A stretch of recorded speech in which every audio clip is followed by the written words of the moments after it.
Alright drummers, it's me Rob here.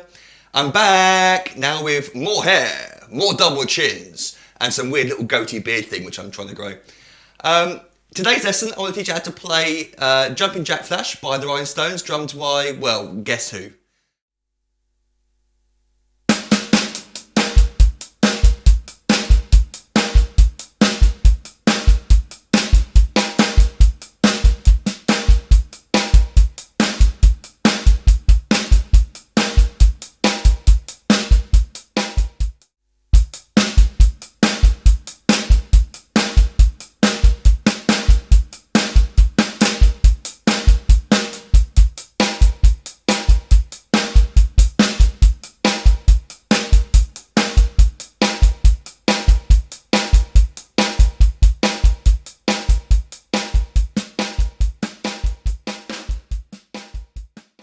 And then we go into the second line of the chart. And what I've done on these charts, because this song's really for beginners, is I've made loads of notations on here, arrows and little annotations showing you what to look out for, like this bar's different, look out for this bit here, look out for this bit here.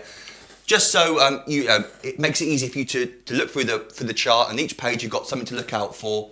Nothing particularly difficult though, but you've got that if you need it.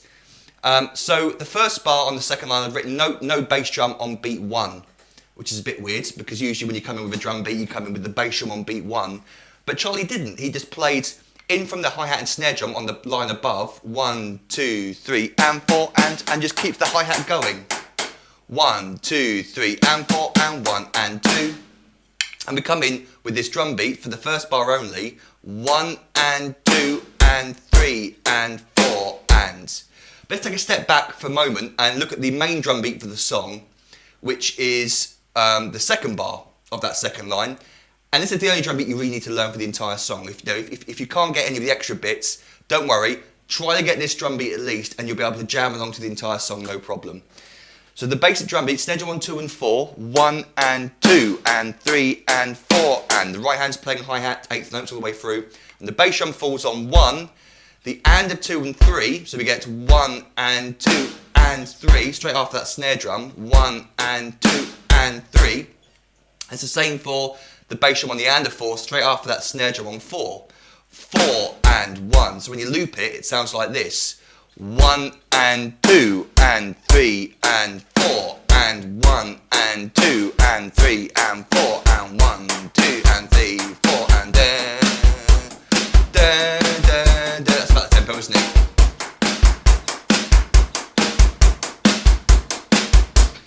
Learn that drum beat and you've got the song down, no problem.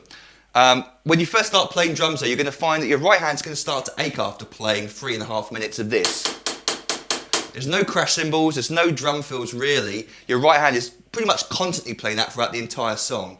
So this can really stump a lot of beginners. I've got two bits of advice for you. First bit of advice, if you want to play how Charlie plays it, we've got to play the 8th notes all the way through, keep the stick grip loose. So even exaggerate it. You don't want to learn this, you don't want to do this if you're learning proper technique, but just to get through a song, just have the stick flap in your hand and try to use as much of your wrist as possible. This will encourage you to sort of keep your fingers loose. If you grip too hard, it's going to ache and you're going to start to feel tired. So if you're really struggling, really keep the stick loose in your hand and just use your wrist as much as you can. Of course, you don't want to play drums like that all the time. You want to learn proper technique, like a proper stick grip. But just for a cheat, just to get through it, the looser you have your grip, the easier it's going to be for you to play constant hi-hat notes without tensing up or getting stiff or tiring out, which is what a lot of drummers suffer from when they first play along to songs like this. It's not really a slow tempo, it's a medium tempo song, but that's enough for 3.5 minutes. The other thing you can do is we can change the drum beat, the right hand pattern part on the hi-hat, and just play quarter notes instead. So instead of playing 1 and 2 and, we just play the 1, 2, 3, 4. 1 and 2 and 3 and 4. So we're playing half the notes, 1 and 2 and 3 and 4 and 1 and 2 and 3 and 4.